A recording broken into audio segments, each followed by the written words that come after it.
Osho, Love, Freedom, Aloneness. Osho is one of the most provocative and insightful spiritual teachers of the modern age.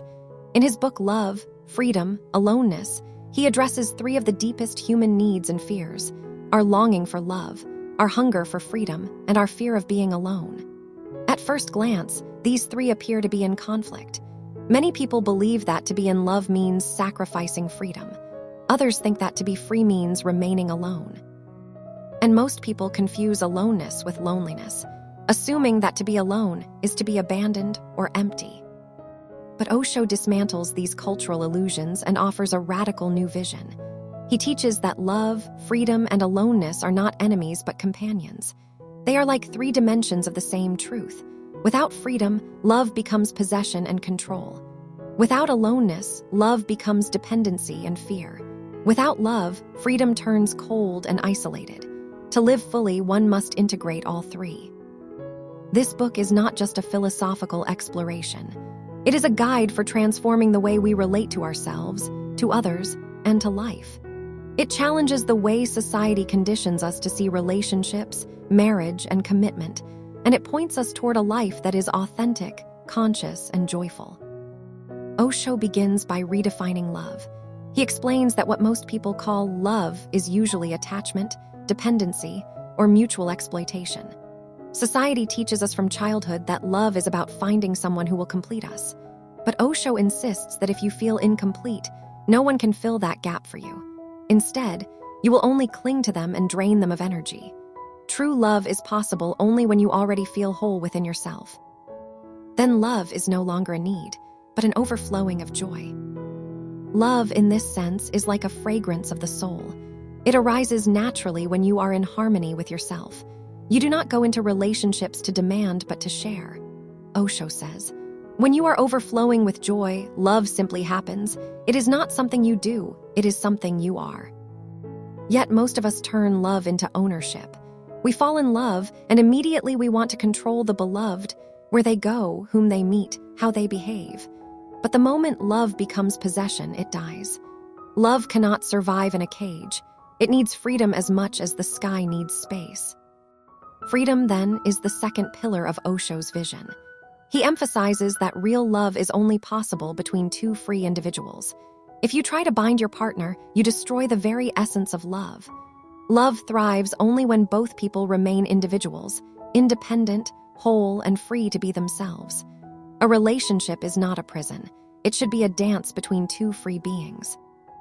Most people are afraid of freedom because it seems risky. To allow your partner to be free means accepting that they might leave. But Osho points out that if your love depends on control, it is not love at all. It is fear disguised as love. True love gives freedom because it trusts. It says, "You are free, and in your freedom, if you choose me, then your love is real." The third dimension is aloneness. Osho makes a profound distinction between loneliness and aloneness. Loneliness is the pain of missing the other. It is a negative state, full of longing and emptiness. Aloneness, by contrast, is a positive experience.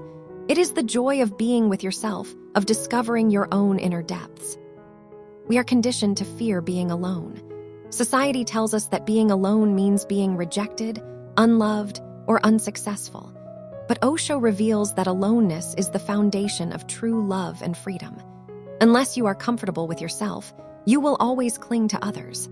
Only those who can celebrate their aloneness can enter into relationships without turning them into chains. Osho explains that aloneness is not isolation.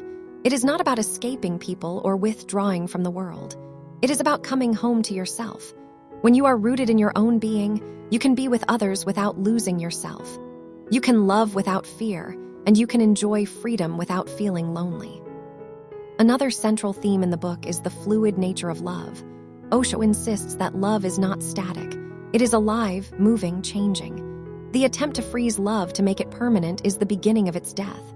That is why so many marriages turn stale, because love is forced into a rigid structure. Love must be allowed to flow like a river, renewing itself each moment. When you try to possess it, you stop the flow. When you allow it freedom, it grows. Meditation is the key to experiencing these truths. Osho emphasizes that without awareness, people remain slaves to fear, habits, and conditioning. Meditation helps you become aware of your inner silence, your inner joy. In meditation, you discover that you are already complete, that you are not lacking anything. From this discovery, love arises naturally, freedom becomes easy, and aloneness becomes blissful. Osho also critiques the traditional concept of marriage. He argues that marriage often becomes a legal and social arrangement that kills love. Instead of being a celebration of freedom and joy, it turns into a duty and a prison. He does not reject relationships, but he urges us to enter them consciously, without trying to bind the other. A relationship should be like two dancers moving together, not two prisoners chained to each other. Importantly, Osho expands the idea of love beyond romantic partnerships. True love is a state of being. When you are in tune with yourself, love radiates from you toward everyone and everything. You love the trees, the stars, the rivers, and life itself. This universal love arises when the heart is free and unafraid. The book also explores the psychological roots of our fear of aloneness. Osho points out that from childhood we are taught to look outward for validation. Parents, teachers, and society all reward us when we please them, and they punish us when we assert our individuality.